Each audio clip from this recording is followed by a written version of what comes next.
Nekatera vprašanja se tudi ponavljajo, zato smo vse odgovore, ki ste jih slišali do zdaj, zbrali na Infodromovem kanalu YouTube v seznamu predvajanja ali playlisti, kot radi rečemo, koronavirus. Danes bomo dodali tudi odgovor na naslednje vprašanje, ki ste nam ga zastavili. Ali visoka temperatura res vpliva na virus? Kako potem ta preživi v našem telesu, kjer je stalna temperatura 36 stopinj Celzija? Odgovarja mikrobiolog David Stopar. Virusna okužba draži naša dihala in pri tem zelo pogosto kašljamo. Ko kašljamo, izkašljamo veliko število drobnih kapljic, v katerih so virusi.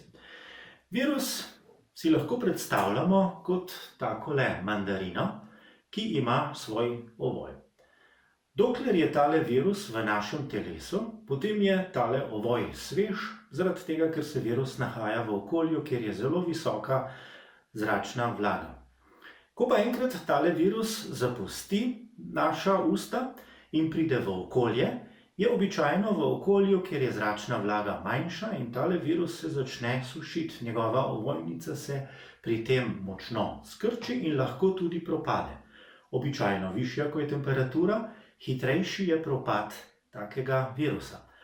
Torej, če na kratko povzamem, razmere glede temperature in vlage niso enake znotraj našega telesa kot tiste zunaj. In zaradi tega virus zunaj hitreje propada kot v našem telesu.